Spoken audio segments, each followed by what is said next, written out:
MacDougall Lecture.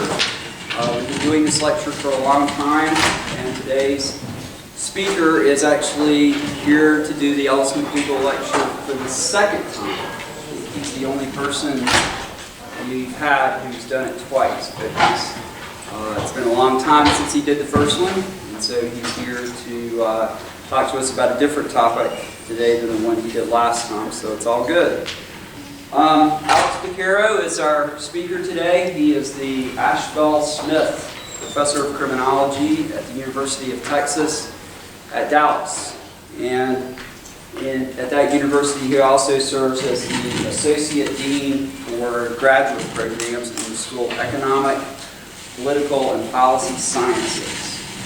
He also has an appointment at the Key Center for Ethics, Law, Justice, and Governance at Griffith University in Australia, and several other appointments at a few different universities around the United States. Alex is a prolific publisher. He's published over 300 peer-reviewed articles in the areas of criminal careers, crime prevention, criminal justice policy, juvenile justice, criminological theory, and he's widely known to be an expert on quantitative methods in the field, and toward that end served recently as a co-editor of the Journal of Quantitative Criminology. His work gets a lot of attention in the field. He's got over 18,000 citations. Pretty amazing. Alex has recently been serving the field in various capacities for the American Society of Criminology, but also serving on National Academy of Sciences panels for reviewing the National Institute of Justice and the Office of Justice programs. He's looking with the NAS at a developmental approach to juvenile justice reform and a program to modernize the nation's crime statistics. So we are honored to have Dr. Piquero here to visit with us from Dallas today. And so Alex, welcome. Thank you.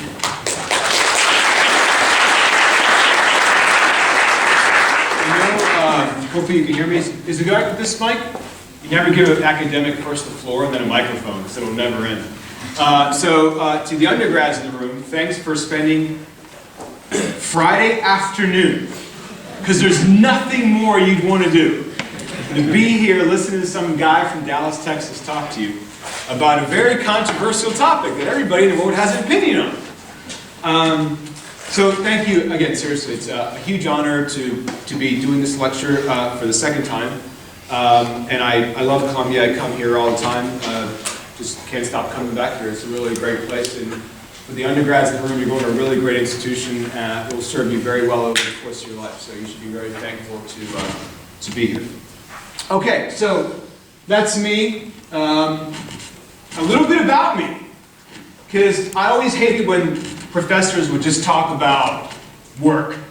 So, like, who am I? Right? So you give an academic one of these things. Who's checking Facebook right now? All right, yeah. So I play in a band. That's me in the up left corner. I play bass guitar. And that's me talking. I do that very well. And then I show people pictures of myself talking. Bottom left corner, that's me with one of my grad students who's now a faculty member in Texas. And that's the person in my life who matters the most. That's my wife, Nikki, who's also a criminologist, who's also an associate provost, so she's my boss at home and at work. But this is after we did the Pittsburgh Marathon. She's a marathoner. Pittsburgh's her hometown, and of course we celebrate every marathon with a ton of chocolate and ice cream. So this is probably the only thing you're going to remember out of today's lecture. But hey, if you remember that, that's a good thing. All right. So a lot of people have given me a lot of money to do the work I've done, and so thank you to those people. All right. Now to the reality. This is an actual little sticker that a friend of mine bought at the Germantown Mobil gas station in Germantown, Wisconsin. For those of you who are familiar with where that is, I have no idea where that is, but that is an actual pass. That, you know, you're at the counter and you're buying your Butterfinger bar and you're paying for your gas, and you can buy that. So that talks about some of the actual attitudes that some folks may have. Immigration is extremely contentious. I don't have to tell anybody in the room this question. It's on TV, it's in the media, it's in politics, it's everywhere. You trace back this country's issue with immigration. The country is a country of immigrants. If you wanted to be serious about it and trace all the way back, that's what this country is. Okay, it's a country of immigrants. There's also a perception that immigrants are responsible for crime at a disproportionately higher rate than non-immigrants. And I'm going to tell you straight out, right now, the answer to that question is not true. Over 30 years of data from different parts of the country, with different samples, different ages, different ways of measuring crime, always and consistently show the same exact pattern of findings. That's the story for today. I'm going to show you some of those different studies. If you don't believe me, you can go look at the studies themselves, and you will see them as well for your own sake. Let me show you, or describe to you, an exact quote from Senator Henry Cabot Lodge, a senator, in 1929 in the United States of America. This is his quote about immigration. Okay? The following. There is a limit to the capacity of any race for assimilating and elevating an inferior race. And when you begin to pour in unlimited number of people of alien or lower races, of less social efficiency and less moral force, you are running the most frightful risk that a people can run. The lowering of a great race means not only its own decline, but the decline of civilization. We are exposed to but a single danger, and that is by changing the quality of our race and citizenship through the wholesale infusion of races whose traditions and inheritances, whose thoughts and beliefs are wholly alien to ours, and with whom we have never assimilated or ever been associated with in the past. The danger has begun. There lies the peril at the portals of our land. There is a pressing tide of unrestricted immigration. The time has certainly come. If not to stop, at least to check, to sift through, and restrict those immigrants. 1929 on the U.S. Senate floor. Okay? Now, to study immigration and crime, you have to study people's offending. Okay? When people start offending, when they stop offending, why they start to offend, why they stop to offend. All right? No show of hands, but I'm sure in this room, everybody here has done something illegal at least once. Probably not gotten caught. Okay? If you are the sole angel in the room, good for you. You're lying. All right? So most of us have done something. But most of us haven't continued to do something. So there's a reason why we stop. Okay? That's what life course criminology is about. Why people start, continue, and stop. The paradigm of the life course is similar to your education. Where did you start to go to school? Where did you go to school? It's similar to relationships. My first boyfriend, my first girlfriend, or whatever the politically correct term is these days for boyfriend, girlfriend, man, friend, significant other, partner, whatever it is these days, it has to be used. Insert your favorite word. You can think about your life course in relationships.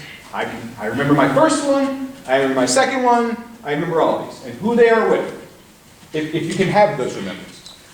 What we don't know a lot about is we don't have a lot of information on immigrants. First of all, what constitutes an immigrant? I said you have a whole set of conversations about what does that mean. Does that mean I have to be born not in the United States? Does that mean that one or both of my parents have to be born in another country? Could it be a territory of the United States? This is very complicated. Okay? The issue of immigration is a difficult one to tease out. What we also know from immigration research in sociology more generally is that when immigrants come to the United States, where do they come to live? They come to live typically in the poorest areas. Why? Because they have no money. It's the classic immigrant story. It's like every generation of immigrants into America is almost an identical story. If you trace back into the 1700s, it's almost identical. For any single immigrant group coming to America. Virtually identical. So they tend more often than not to live in more disadvantaged areas, in big cities. Immigrants typically go to big cities because that's where most of the jobs are. New York, Chicago, Boston, Baltimore, those cities were founded on huge immigrant populations. Huge immigrant populations. Okay? And now other cities have just sprung up. Phoenix, Phoenix and Las Vegas, we call those new cities because they weren't around 200 years ago. They basically were just created. And for those of you who've traveled to Vegas or Phoenix, you understand that they were just literally created because there's not much infrastructure there. In my hometown, Dallas, Texas, there's no infrastructure. It's like, oh, let's put 18 million people here and then let's build roads. Okay? So it's a different way of making cities compared to the East Coast cities because that's where the first flood of immigrants came from. Because they came from Europe in boats. That's how the U.S. part of that part of the country was founded. I'm going to talk to you today about 3 different studies I've done. Okay? And I'm going to be very basic and very brief. The first one is called the Boricua Youth Study. Boricua is what a Puerto Rican basically is. They talk to each other, how they refer to each other. We've been doing 2 studies of Puerto Rican youth. One set of kids who live in San Juan, and the other set of kids who are living in the Bronx. Both Puerto Rican groups. Okay? We've been tracking their behavior from the childhood to the adolescence time period. So that's one sample of kids in 2 different places. The second study is a study that Dr. Brame and I actually helped co-found. It's called the Pathways to Desistance Study. This is a study of 1,300 serious adolescent offenders. These are kids who are doing robberies, rapes, assaults. These are not kids who are stealing Butterfinger bars from Walgreens. Okay? We're following half of those kids in Philadelphia, half of those kids in Phoenix. And we followed them from about age 16 to about age 23. In that data set, we have information on immigration. Okay? And the last one is a study we just completed on the entire population of every single juvenile justice offender in the state of Florida. We had the entire population of juvenile justice offenders in the state of Florida. Florida is a very big immigrant state, as you know, and we have information on that. So we have 3 different samples in 3 different places studying a very similar question. We call that triangulation in the social sciences. Hopefully you've heard about this in your methods class. So this is the Puerto Rican study. We're studying offending, we're studying victimization, we're studying the factors that lead them to be victimized and the factors that lead them to offend. Okay? We're working with a team of people in psychology departments around in both Puerto Rico and in the US. What I want to show you here is, this is just offending patterns. And what we have here this is the whole sample. So this is when you combine San Juan and the Bronx. You get this picture. All right? You have a bunch of kids here who are offending a lot very early. This is about age 9. And then most of them go down. They don't do much offending anymore. And then you have one group of kids does this. Now, here's what I want you to see. So take a pic. I have lots of pictures. I like pictures. This is San Juan. These are kids in San Juan. Puerto Rican kids in San Juan. All right? Remember that? Look at that. See that one right there? That's that group. They show up again. So that group is driving the overall trend. Now we go to the Bronx. The Bronx kids are actually kids who are not immigrants. They are US-born Puerto Ricans. Their parents are from Puerto Rico. The kids were born in the States. We call them first-generation kids. Those are their offending habits. All right. Desistance. This is the second studies I talked about. We use the data on the serious adolescent offenders. This, I think, is a very impressive set of findings, not only because of what we found and what we did, but because I drew the ire of Ann Coulter. Y'all know who that is? I have the actual column she wrote about me to show you. There's enough, you know you hit it big time when Ann decides to write an entire op-ed about you, and millions of people read it. I think I made it. Finally made it in life. All right, so here's what we do. We have data, this is a sample of the 1,300 serious offenders. We have data on native-born kids. So these are kids who were born in the States and whose parents were born in the States. Okay? We call them native-born. Not native in an Indian sense. Native, they're native to the United States. Then we have first-generation kids. Those are kids who are not born in the U.S. and their parents are from, at least one parent's from another country. So they are new kids to America.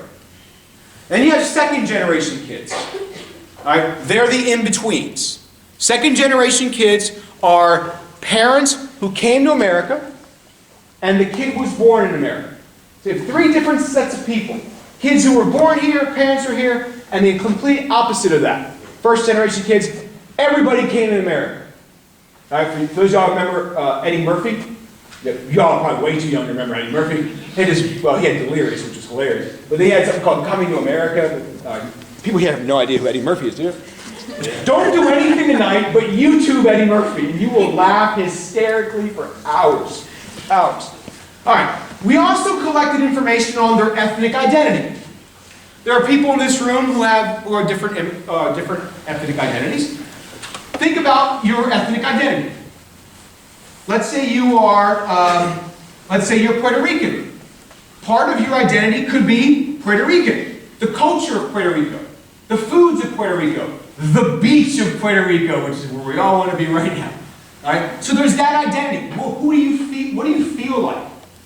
You all have an identity to USC. Or Carolina, as it's called in football jersey. There's only one Carolina, right? So you have an identity to this school. You are a Gamecock. That will follow you the rest of your life. I went to the University of Maryland. I'm a Terp. I'm a turtle. At least you all have a mean-looking bird, right? So we ask about their identity, but we also ask about assimilation. You all went through assimilation. Not necessarily an ethnic one, but a college one. Remember what it was like when you were a senior in high school and you were the hottest thing in the world? Then you come here and you're like, nothing. Right? You assimilate to a college student. Some people join fraternities and sororities. They have frat sororities in the room. 1, 2, right? You have to join that group. Okay, what's that group do? What do I got to do that that group does? We're constantly assimilating. We're constantly being part of another group. All right? So but ethnic assimilation is different. Think about someone who's never lived in America and shows up here and you're like, welcome to America. Think about if you're from like Spain, where you don't put ice in soda, where you end the day at 3 o'clock and you drink alcohol at lunch. It's different. You come to America, that's not the way it operates in the States. So there's a different culture. Different cultures do things differently. It's not necessarily one's any better than the other, it's just different. So imagine if I picked you up and I put you, where are you from? Cary, North Carolina. Do you speak any foreign language? I'm going to pick you up and I'm going to stick you in Croatia. She's got to figure out how to live in Croatia. She's got to figure out the language, the culture. Imagine, I picked on Croatia. Imagine that. Be really easy for you? Might be a little difficult. So that's what assimilation is. It's about taking someone who's not from somewhere and sticking him in something that they have no idea about. It's like my mother-in-law. She grew up in a small town in the middle of nowhere, Pennsylvania. I picked her up when I was living in New York City, took her to Times Square. She's like, she just look of horror on her face. I'm like, this is the best place in the world. It's Times Square. With the ball balls, right? Dick Clark, all that stuff. So it was totally freaking out. All right, on I go. All right. So here's what we asked.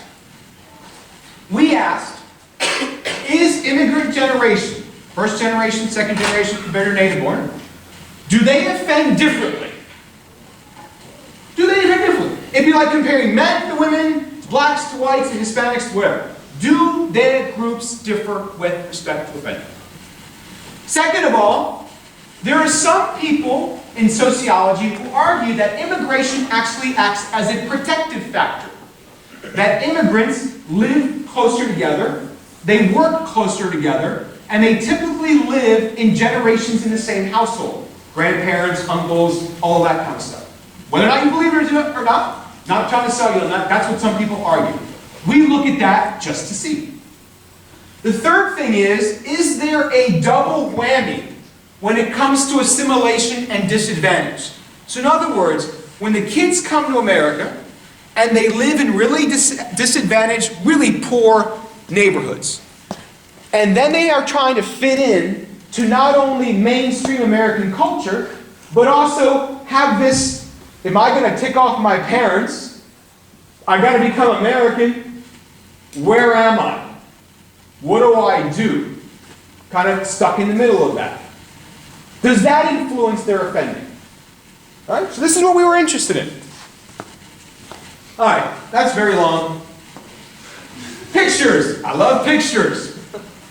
All right, here's what I want to show you. Here's what I want you to pay attention to.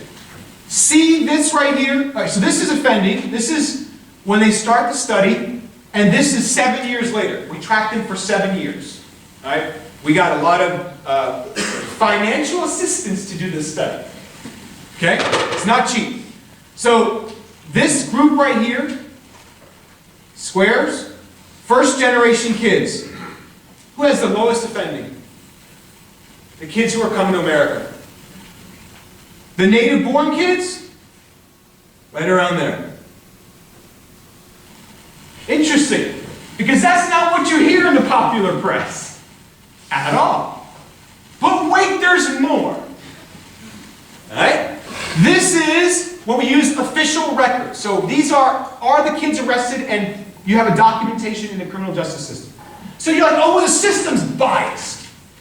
But wait, there's more.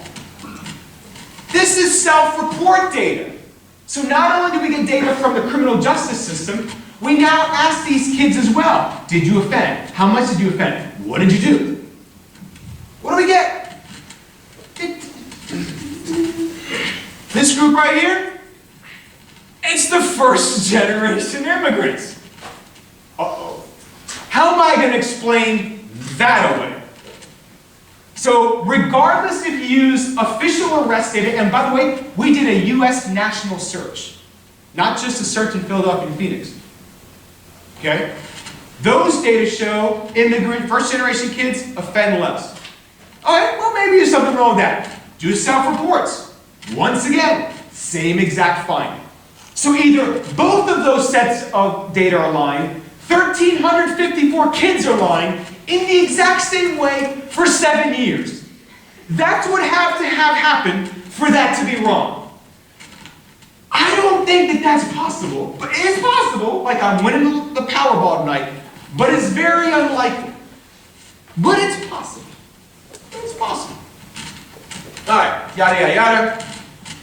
Why do you think we find this? So our next question was, maybe it's how we look at the law. Maybe it's how we view the legal system. All of us, most of us in this room probably are born and raised in America. I would think most of us. But even within this room, women and men, blacks and whites, might view the criminal justice system differently. The same thing might be true with someone who moves here from Mexico or from Russia. Why do people come to America? Everybody in this room can answer that question. It's like, let's play Family Feud. The top 3 answers are on the board. The Jones family says, why do people come to America? For a better life. They don't come for a worse life. Right? So what constitutes a better life? Money, education, escaping a really terrible life, bad government, whatever. You come here to have a better life. At least I can't imagine many other reasons, unless you're running from something, right? Okay? So maybe the people who come here, who are first-generation immigrants, maybe they come here, and when they get here, maybe they go, you know what? I got an extra chance in life. I don't want to screw up. So I'm going to play by the rules. The rules are, you do what the law says. Maybe that explains their lower offending. Maybe. So that's what we set out to study. Do first-generation kids see the world differently than kids who were born in the States? Right? All of us were born, most of us were born here in the United States. Right? All of you grew up with cell phones, right? My first job, when I was an undergrad at the University of Maryland, my first major was radio, television, film. I was a disc jockey. Yes. I played records. Forward. I had my own disc jockey show. Remember records? No. This dude has no idea what a record is. Wow. You know what a CD is? Yeah, but now you just download everything, right? Because it's free. Yeah. All right. Getting old, Alex. I'm not getting old. Has to. So here's what we look at. Do kids who come to America have a different view of the world? We ask them about legitimacy. Legitimacy is, do you think the law is legitimate? Does it do things fairly? Think about legitimacy as a student. You take exams. You want the exam to be easy, but also fair. Right? You don't want the teacher pulling stuff out. You didn't teach us that. Well, no, but maybe you should know it. That's not really fair. Fair should be you knew what the material was going to cover. So do the kids who come to America see the system as fair? Or B, are they cynical? Right? We're cynical about lots of things in life. Okay? Maybe some people here are still cynical about Chipotle. I don't know. If you look at the stock prices, I don't know. It's a good idea. Are you cynical about the Apple iPhone? Are you cynical about all the companies now making new data plans? All right? So you think about cynicism is things that I just don't trust it. I just don't trust it. Okay? So, that's all nice and dandy. Here's the picture. Legitimacy.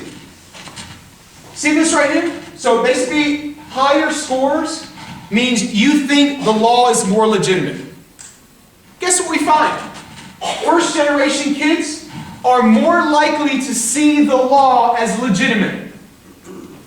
And at the bottom, the kids who were born in America are less likely to see the legal system as legitimate. How? That's just wild. I mean, I don't know about you. Maybe you're like, oh my God, that's the boringest thing in the world. Right? Cynicism. Are immigrants more cynical than native-born kids? The top one here, second-generation kids. Second-generation kids are more cynical. Now think about that for a second. Why might that be the case? Charlotte Hornets are a little carried with it. They might be more cynical because they're stuck into two worlds. I got to live in this world here, but my mom and dad don't want me to turn my back on that world. So they're kind of stuck in the middle. It's an old song, you have to write this. All right. Let's go to this one. This is 105,000 juvenile offenders from the state of Florida. We have every kid who's gone through the juvenile justice system, and we know everything about them. One of my former PhD students is in charge of all of the data in the state of Florida for juvenile justice. This is how we were able to do this. So we look at where they live. Not only do we have their crime data, but we also know where they live. So we have the census information, which means we know how poor or not poor their neighborhood communities are. So we are able to look at disadvantage and offending across different types of immigrant statuses. Once again, I like pictures. let me just show you real quick. So we look at immigration, and we look at neighborhood disadvantage. Here's what I want to show you. We also track their recidivism. So in other words, all these kids were in juvenile justice, then they got released, and we tracked them for 1 year. 1 year later, we say, how many times were you arrested? Lots, little, none. Then we calculate some really advanced kind of math. Math doesn't matter. I'll show you the picture. The picture's kind of neat. This little red graph here, this right here means more offending. Okay? More concentrated disadvantage, more offending.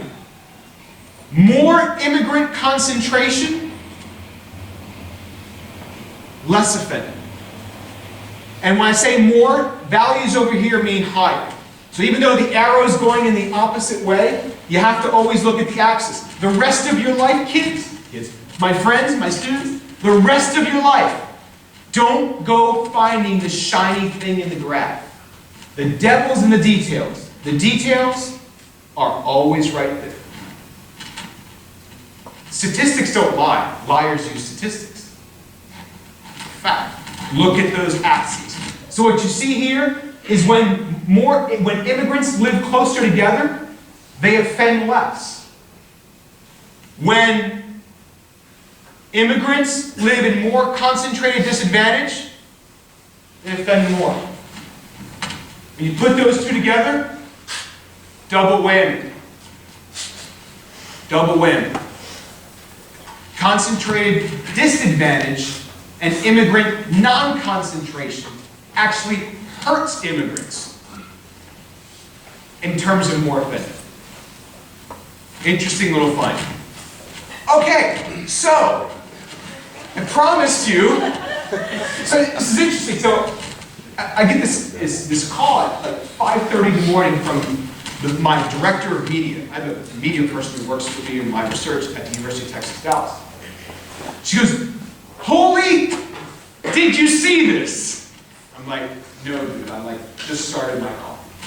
I have no idea." She goes, "Ann Coulter wrote about you." I'm like, "Really? There's nothing else going on in the world than this." So this is actually her thing. It was published in the summer, last summer.